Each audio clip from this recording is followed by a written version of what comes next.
السلام علیکم دوستوں، سٹوری ٹائم میں خوش آمدید۔ امید ہے آپ سب خیریت سے ہوں گے۔ آج کی کہانی ہے سیدنا ادریس علیہ السلام پر۔ سیدنا ادریس علیہ السلام مصر کے شہر منف میں پیدا ہوئے۔ لوگ انہیں ہرمس الحرامسا کہتے تھے۔ یہ سریانوی زبان کا لفظ ہے۔ اس کا مطلب ہے تجربہ کار اور مضبوط رائے والا۔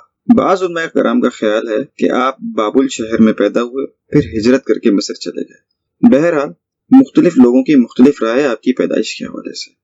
سیدنا ادریس علیہ السلام کا حلیہ مبارک اس طرح تھا کہ رنگت گندمی، مناسب قد و قامت، خوبصورت چہرہ، گھنی داڑھی، مضبوط بازو، چوڑے شانے، مضبوط ہڈی والے، باوقار گفتگو کرتے، خاموشی پسند، سنجیدہ و متین، چلتے ہوئے نظریں نیچی رکھتے اور غور و خوض کے عادی تھے۔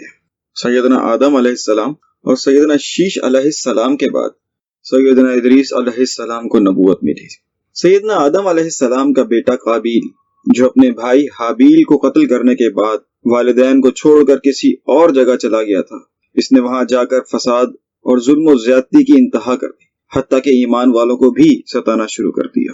ابلیس نے جب ان کی یہ حالت دیکھی تو اس نے موقع کو غنیمت جانا اور انسانی بھیس میں قابیل کی قوم کے ایک شخص کا غلام بن کر رہنے لگا۔ پھر اس نے بانسری کی شکل کی ایک چیز ایجاد کی جس سے موسیقی پیدا ہوتی اور اس کو بجانے لگا۔ لوگ اس کی آواز پہ لٹو ہو گئے اور اس کے گرد بھیڑ لگا کر سننے لگے۔ یہ تعداد ایسی بڑھتی گئی کہ میلے کا سا سما پیدا ہو گیا اور آخرکار میلے کا ایک دن مقرر ہو گیا۔ اس دن ہزاروں مرد عورتیں جمع ہونے لگے۔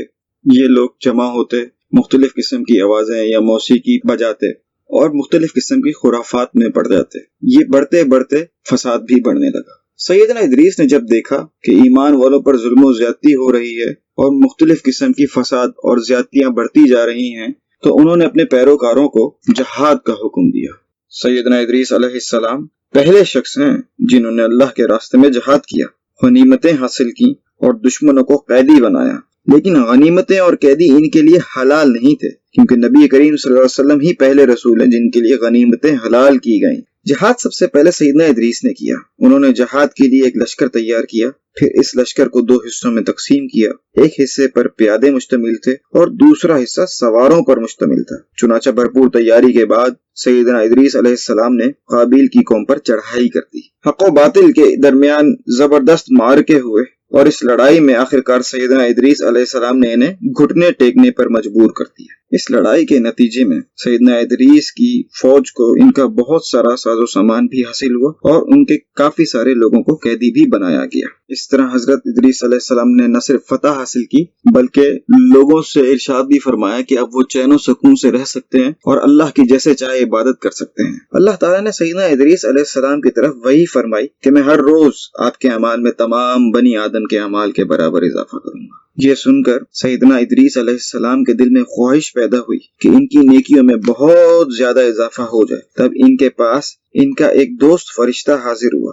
آپ نے اس فرشتے سے کہا میرے بارے میں موت کے فرشتے سے بات کی ہے تاکہ مجھے زیادہ سے زیادہ مہلت ملے اور میں مزید نیکیاں حاصل کر سکوں۔ فرشتے نے انہیں اپنے پروں میں چھپا لیا اور لے کر آسمان کی طرف چل دیا۔ ابھی چوتھے آسمان تک ہی پہنچے تھے کہ فرشتے کو اوپر سے ملک الموت نیچے آتے ہوئے نظر آئے۔ اس فرشتے نے ملک الموت سے حضرت ادریس علیہ السلام کی خواہش کا اظہار کیا۔ ملک الموت نے پوچھا ادریس علیہ السلام کہاں ہیں؟ فرشتے نے کہا وہ میری پیٹھ پر ہیں۔ یہ سن کر ملک الموت نے کہا اچھا، میں بھی حیران تھا کہ اللہ تعالیٰ نے مجھے بھیجا تھا اور حکم دیا تھا کہ چوتھے آسمان پر ادریس کی روح قبض کروں۔ میں یہی سوچ رہا تھا کہ حضرت ادریس علیہ السلام تو زمین پر ہیں، تو میں چوتھے آسمان پر ان کی روح کو کیسے قبض کروں گا؟ ملک الموت نے فرشتے سے کہا کہاں ہے ادریس علیہ السلام، مجھے دکھاؤ۔ تو انہوں نے اپنے پروں کے پیچھے اپنی پیٹھ پر حضرت ادریس علیہ السلام کو ظاہر کیا۔ فرشتے نے پوچھا حضرت ادریس علیہ السلام کے پاس کتنا وقت باقی ہے؟ تو ملک الموت نے ارشاد کیا بس ایک پلک جھپکنے کا، اور یہ کہتے ہی حضرت ادریس علیہ السلام کی روح کو قبض کر لیا۔ چنانچہ اللہ تعالیٰ کے اس ارشاد میں اسی طرف اشارہ کیا گیا ہے کہ ہم نے اسے یعنی ادریس علیہ السلام کو ایک بلند مقام پر اٹھا لیا۔ تو دوستو یہ کہانی تھی ادریس علیہ السلام کی، لیکن ابھی ان کے بارے میں اور بہت سی ضروری معلومات باقی ہیں۔ ادریس علیہ السلام دنیا کے پہلے شخص تھے جنہوں نے قلم ایجاد کیا اور سب سے پہلے انہوں نے ہی قلم سے لکھا تھا۔ آپ کی پیدائش کے وقت حضرت آدم علیہ السلام زندہ تھے اور آدم علیہ السلام کی وفات کے وقت آپ کی عمر 308 سال تھی۔ سیدنا ادریس علیہ السلام جتنا عرصہ اس دنیا میں موجود رہے انہوں نے اپنی قوم کو ایک ہی درس دیا کہ میری طرح اس عالم دنیا میں دینی اور دنیاوی اصلاح کے لیے بہت سے انبیاء آئیں گے۔ ان کی نمایاں خصوصیات یہ ہوں گی کہ وہ ہر بری بات سے پاک ہوں گے، انسانی فضائل میں کامل ہوں گے، ان کی دعائیں قبول ہوں گی، ان کی تعلیم کا مقصد کائنات کی اور آپ سب کی اصلاح ہوگا۔ حضرت ادریس دنیا کے وہ پہلے انسان تھے جنہوں نے کپڑے بننے اور سینے کا رواج پیدا کیا، ورنہ ان سے پہلے بنی نوع انسان پتوں، چمڑے اور کھالوں سے اپنے بدن کو ڈھانپا کرتے تھے۔ چونکہ آپ ہی دنیا کے پہلے شخص ہیں جنہوں نے اللہ کی راہ میں جہاد کیا اور حق و باطل کی جنگ میں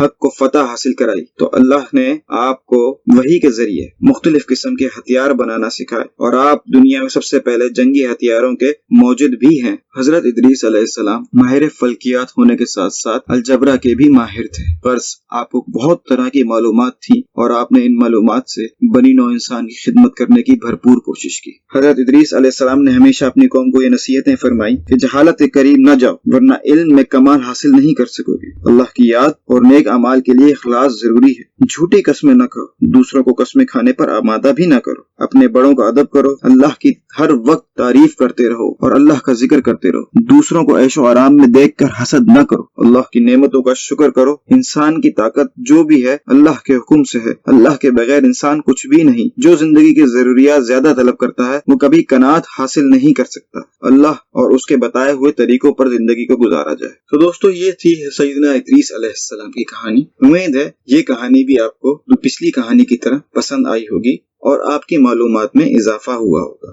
ہماری کوشش ہے کہ آپ کو بہتر سے بہتر معلومات فراہم کی جا سکیں اور انبیاء کرام کی زندگیوں کے بارے میں اور ان کے مقصد حیات کے بارے میں آگاہ کیا جا سکے۔ دوستوں اگر آپ کو ہماری ویڈیو اور یہ معلومات پسند آئی ہوں تو ہمارے چینل کو سبسکرائب کیجیے، بیل آئیکن کو پریس کیجیے تاکہ مزید آنے والی ویڈیو اور معلومات سے لطف اندوز ہو سکیں۔ شکریہ۔